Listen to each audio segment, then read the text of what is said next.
Alright y'all, welcome back to Combat Arms channel. So in today's video we're going to be doing a different sort of reaction. Now this is actually a recommendation from one of y'all, so I do appreciate it. I do try and take all of your recommendations into consideration. It's just sometimes some of the videos or the ideas don't necessarily fit with the rest of the stuff that I've been doing on the channel. But I do try and change it up every now and again. And I think this recommendation was a good one. So this is actually going to be a reaction video to the Spartans. Now, again, everyone knows the Spartans, especially if you're in the military, if you've studied any military history. The Spartans are definitely going to come up, and they're pretty popular when you're talking about, like popular culture and whatnot. So everyone pretty much knows who the Spartans are, but no one really knows in depth exactly what it takes to become a Spartan, or I guess what it took to become a Spartan, and what it actually meant to be a Spartan back in the day. Now, I think I know about the same amount as everyone else knows, everyone who knows a little bit about the Spartans, but I definitely have a solid respect for what they do and how disciplined they actually were, and their tactics and whatnots. They were a very solid organization. They weren't like a huge military unit, obviously, but they definitely were game changers as far as implementing their tactics and their discipline, and just being like setting the example for what warriors were. So again, I don't really know too much more than everyone else does, so this video might help me with getting a better understanding. Now, before we get into it, if you guys haven't seen my merch, I'll put a link down in the description. There's a lot of awesome stuff you can choose from. Definitely let me know what you think about the designs. If you want to see anything in particular, I can definitely draft it up on Photoshop, and I'll see what you guys think about it. But we'll get into the video, and I hope you guys enjoy it. Being a Spartan was no picnic. If you were a boy, your life was constantly under scrutiny, literally from the day you were born until the day you died. You were seen as a high-level war machine, a workhorse, and the only reason why you were alive was to fight for your country. When you weren't fighting for your country, you were training to fight for your country. Cool artwork. In short, you were bred for battle. Today, we're going to find out what life was really like for the average Spartan. But there's one quick thing before we do. This is a good time to subscribe to our channel, Weird History, or just leave a comment and tell us what weird historical society you'd like us to dissect next. This is Sparta. Boys birthed into the Spartan state were under scrutiny practically from the moment they were born. Not long after a woman gave birth to a boy, the infant was taken to a Scarcity, a council of leading elder Spartans, where it was inspected like livestock. During this inspection, if the baby boy seemed sick, ill, or mentally or physically handicapped, the newborn was of no use to the Spartan army. While you've probably heard the myths that these discarded babies were thrown into the chasm or placed at the base of Mount Taygetus, they were most likely abandoned in the wilderness or nearby hills. Sometimes these cast-off newborns were found by locals and quietly taken in, but more often than not, they succumbed to exposure. That's actually really cool. I didn't know that. I did know that they rejected certain children and whatnot, but I didn't know people were actually finding them and taking them in. That's pretty cool to hear about. But yeah, with the Spartans, when you're talking about the military nowadays, there's a lot of politics definitely coming into play. People like to say that the military is getting more politically correct or what have you, and regardless of that, the Spartans. Yeah, they didn't care about so much about the politics or what people thought about what they did with their warriors. They did their own thing, and it did work out for them.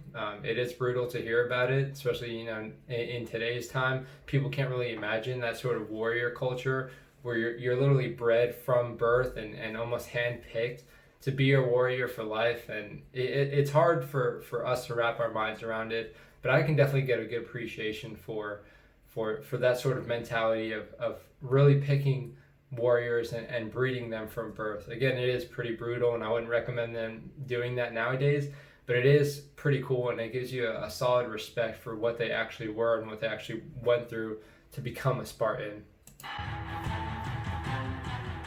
The boys that passed the Scarcity test were determined to be healthy and were returned to their families where they were groomed for toughness. These baby boys weren't bathed in water, they were bathed in tubs of wine. It was thought the wine would toughen them up. The belief was that the weaker children would have convulsions and die. These babies were also conditioned to not fear darkness or solitude, and when they cried or complained, their parents and caretakers ignored them. And all this lasted until they were 7 years old.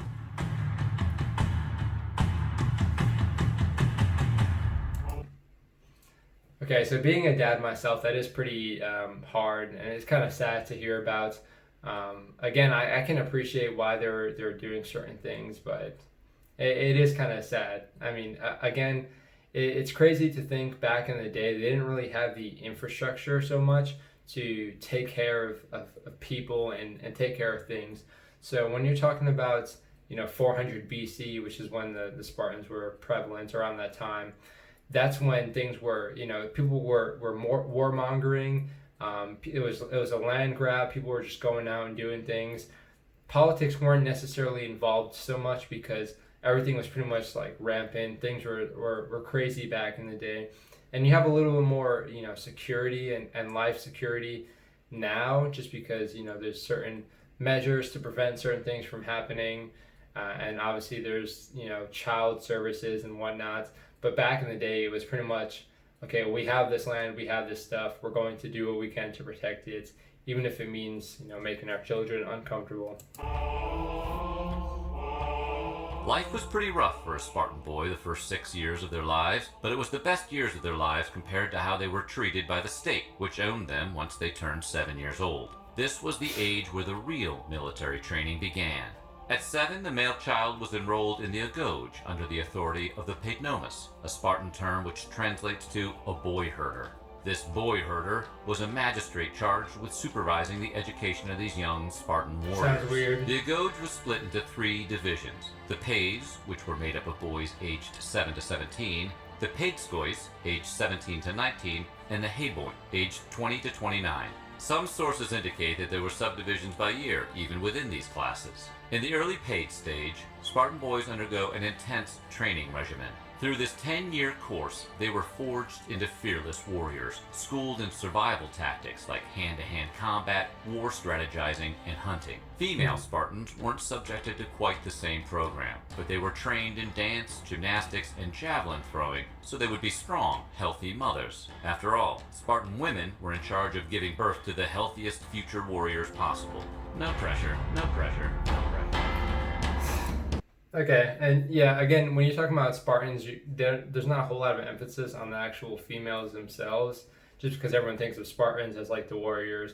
But being the mother of someone who's supposed to be giving birth to new Spartans, it can be pretty stressful when people are immediately grading like your offspring and your child and whatnot, and people are expecting you to maintain your appearance and your physical stature and whatnot to be on par with the Spartans. So I'm sure there was a lot of pressure back in the day when you're talking about nowadays when there's body shaming and whatnot. Back in the day, I'm sure it was on a whole new level. Since we're speaking about Spartan women, it should be known that they were famous in ancient Greece for having more freedom than any other women in the Greek world. To those outside of Sparta, Spartan women had the reputation for promiscuity and controlling their husbands. They were their own persons, with very little rule over them.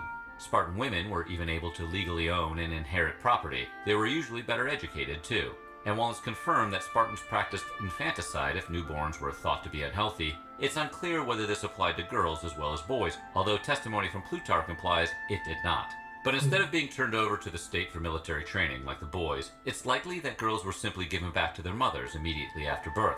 It was there that these young girls were raised with a healthy regimen of exercise, with a nutritious diet in order to become physically fit women so they could give birth to healthy babies.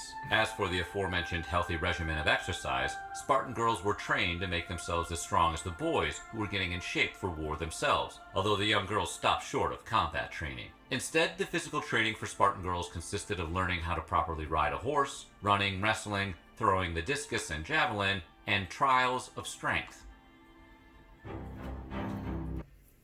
Again, that's not really something that I was aware of as far as like them having a little bit more freedom than other people in Greece. But that's pretty cool to hear. It's cool that they were sort of setting the example for that at least. But again, you can be sure that they were under a lot of pressure as far as being able to or having to stay in shape and do all of this just to make sure that they can breed more warriors for the actual, the Spartan workforce, so to speak. And yeah, I'm sure it got pretty stressful at times, but I mean, it's cool that they're able to create this whole society around, this physical fitness and this whole mentality. So I'm sure, you didn't have too many outsiders when you're talking about this sort of society, because everyone is focused on the same sort of goal and mission. When you think about it, it makes sense. The Spartan soldiers abstained from heavy drinking because getting loaded would ruin their sole purpose in life, which was to serve the Spartan army. A wasted soldier was a useless soldier, so Spartan children were taught at an early age that heavy drinking was for slaves only. Every now and then, Spartan soldiers would force their slaves to get drunk to the point of belligerence. Once thoroughly blotto, the soldiers would parade the drunk slaves in front of the local children to let them see how ridiculous they looked. Drinking was a sign of weakness. Of course, soldiers were allowed a glass of wine with a meal. But it's not too bad for the slaves. Keep up with the Spartan army, so the heavy drinkers probably didn't survive past their first few battles. Being a Spartan at 7 years old meant that you were scrutinized all the time. In regards to clothing, each future soldier was given one garment a year to wear, a red cloak. This was in part a way to prevent the children from gaining too much weight. If you got fat and couldn't figure out how to clothe yourself with what you were given, then the only way to fit in their garment was to exercise and eat less. And these boys didn't even get footwear until they graduated into official military service. The children were forced to walk barefoot, even through the snow. The idea was to harden the bottom of their feet so calluses would form so they could march for miles under any condition. The mess halls also underserved portions to the boys, which were slightly less than filling to promote athletic figures, which always kept them slightly hungry. Plus, if you were fat, then you became a pariah and ran the risk of being banished. That's interesting. While life was fairly rigid for young Spartans, they were allowed to marry. They actually got married all the time, as that was how they kept the birth rate at a constant so that the army always had a steady flow of young boys to train for war. However, because men were devoted to the state and their military service, they were forced to live in barracks. Once you turned 30, you're allowed to live elsewhere. But men who got married earlier were forced to sneak out at night in order to be with their loved ones. Jeez. Of course, if the boys were caught sneaking away from their barracks, they were beaten as punishment. Not because they snuck away, but because they got caught. Keep in mind, any punishment doled out to these young men never served as a deterrent to the crime. The beating was always given because the men were sloppy enough to get caught. That's really, really interesting that they put it that they put that sort of spin on it. Now, I'm sure back in the day they understood human nature and what humans have the propensity to do as far as, lust and love and all that sort of stuff. So it's kind of cool how they put that spin on it in regards to, we expect you to do this sort of stuff. Even though we tell you to stay in the barracks and whatnot, you have to live here. We expect you to go against that. But if you get caught, that's when you get in trouble. But, if you don't get caught, then, it's not their issue. They're not seeing it. It's not happening necessarily. So that's pretty interesting. I know in the U.S. military, we have the phrase, it's better to ask for forgiveness than it is to ask for permission. So, some people will do certain things that they necessarily shouldn't be doing. But, if they get caught, then they'll ask for forgiveness. And that's a lot easier for them to take in and push themselves to do that certain thing than to actually ask for permission, because normally if you ask for permission to do something you're not supposed to, it's going to get shot down immediately. Or if you don't get caught at all, then there's no issue. You don't even have to ask for forgiveness. So that's pretty interesting that sort of mentality sort of has a realm of truth even in today's modern military. The Spartans were an odd bunch. Unlike their state counterparts in Athens, the people of Sparta weren't concerned with philosophies, the pursuits of arts, or anything other than becoming the greatest warrior possible. That said, the Spartans did educate their population. Of course, that education mostly centered on learning war strategies, physical training, and strengthening their mental warfare. Young Spartan girls were not exempt from this kind of war training, even if they didn't have to serve military time the way their male counterparts did. It wasn't uncommon for Spartan boys to be routinely and randomly beaten or hazed. It was done to keep them on their toes and to ensure they grew up tough and on edge. Military leaders would even create tension amongst the boys by initiating fights between them. It was a way to root out the weakest boys and find out who were the strongest. Once a Spartan child showed themselves as weak, they were treated with disdain and violence. Spartan boys were also intentionally underfed to encourage them to steal food for themselves. If they were caught, they were severely punished, not for stealing, but for not being smart enough to get away with the theft. This underfeeding tactic was also meant to produce tough, grizzled soldiers rather than soft, fat ones.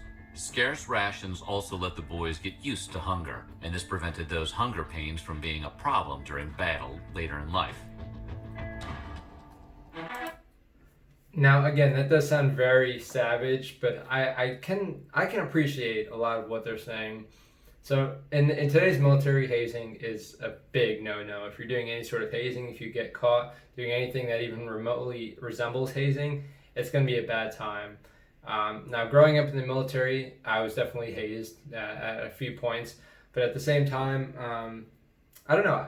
I'm very mixed on the opinions of hazing. Now, for me personally, I don't think I needed to be hazed to understand what I was doing or toughen me up. But at the same time, I can appreciate why people would think that hazing would be effective. Now, a lot of the times, hazing does the complete opposite effect. It actually hurts someone's mental resiliency, and it sort of hurts the mission just because they're not willing to put in the effort because they feel like, why should I put in the effort if I'm just going to be treated like crap? But at the same time, if you're treated like crap, it allows you to get in this mindset that you need to earn certain things. You need to prove yourself almost. So it is sort of it's very controversial when you're talking about the military and discipline in general.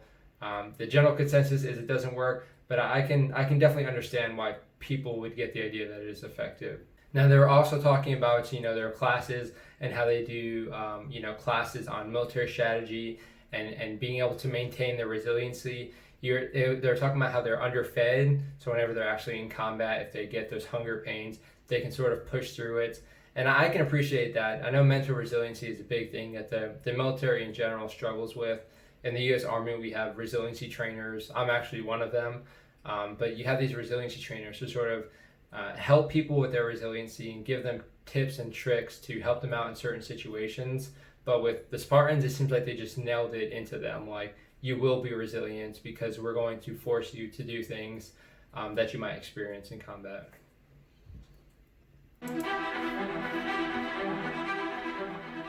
Ancient Sparta wasn't a stranger to social inequality. There were definitely classes, and while the driving force of a Spartan was to serve the military, there was a class system that kept society chugging along. The three main classes were made up of the Spartiate at the top of society, followed by the Pyrrhosi, and at the bottom, the Helots. The Spartiate were native Spartans who served in the army and had full political and legal rights. This class could trace their ancestry back to the original or first inhabitants of the city. They also enjoyed all of the political and legal rights of the state. They were also the only ones who could participate in politics. They served in the military, led the military, and ran Sparta. Basically, the Spartiate ran the show.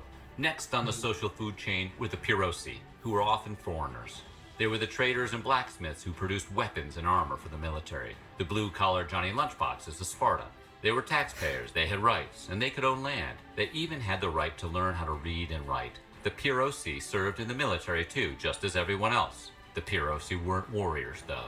They were in charge of the trade and communication with Sparta's neighbors. To be honest, life wasn't all that bad for members of the Pyrrhosi. Of course, the lowest class of the three were the Helots, who acted as servants and farmers doing menial tasks. And make no mistake, the Spartans hated the Helots. The Helots came from what the Spartans called Helos. Helos was south of Sparta, but due to Sparta's booming population, Sparta expanded its territory when they came to the village of Helos. The Spartans then invaded this village, decimating the people and keeping many as prisoners. Eventually, the Helots became Sparta's slaves, though they could earn their freedom by joining the military. Not that it mattered. Even if a Helot earned his freedom, they were still treated like animals. As a matter of fact, it was legal every now and then in Sparta to kill any Helot, even if they were free. It was almost like the movie The Purge, where the government picks one day for its citizens to go ham on each other. No Helot was ever safe. So, yeah, I would definitely disagree with caste systems in general.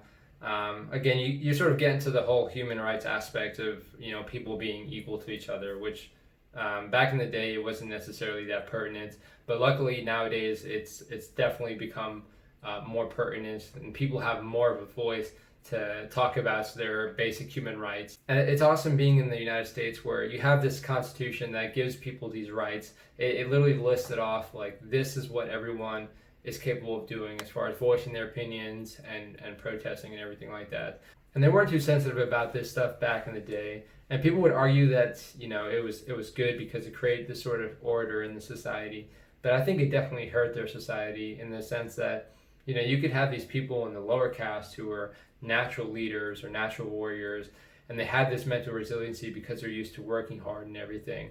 And, you know, they just don't have the option to serve in the military like the other castes were able to.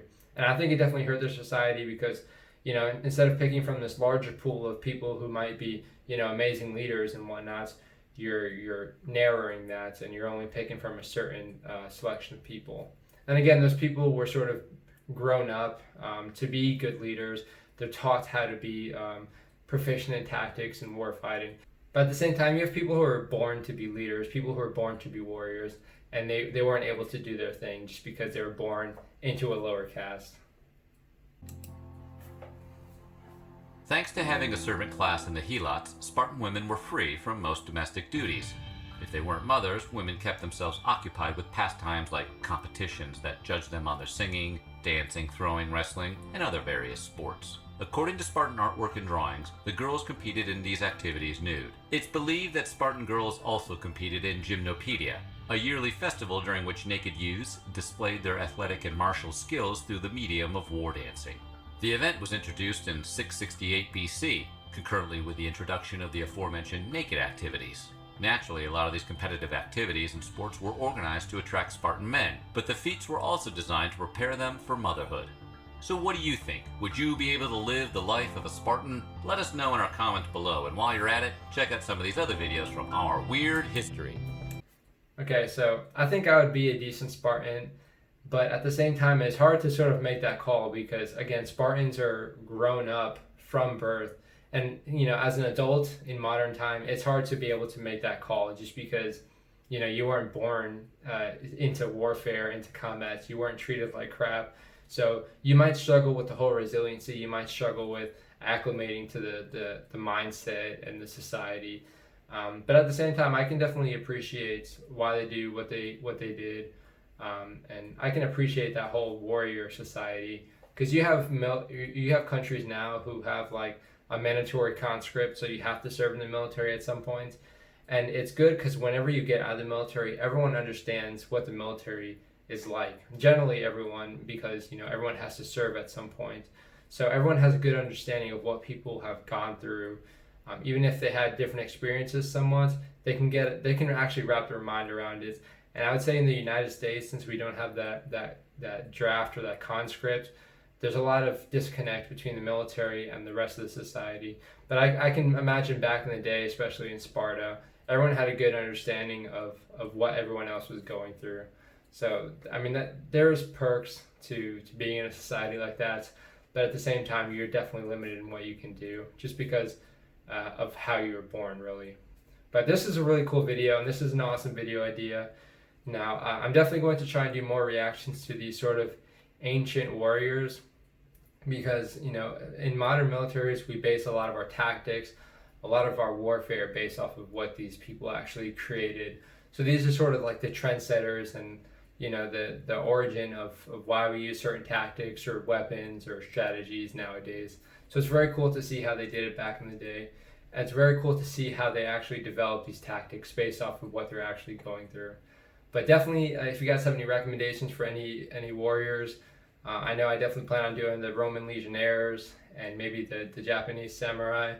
But I definitely want to check out some more of these ancient warriors. So if you have any recommendations, definitely put those in the comments section. And definitely let me know what you think about this whole video idea. I think it's pretty cool. But yeah, I'm definitely going to try and expand on the ancient warriors because there's definitely a lot of militaries that I'm not too keen on. There's definitely some that get more attention than others. And I'd like to, you know, shed some light on that at least. But definitely let me know what you think of the video. And if you guys liked it, definitely hit the thumbs up and subscribe and hit the bell so you're notified whenever I upload any more videos. But that is it for this one, so I will see y'all in the next one.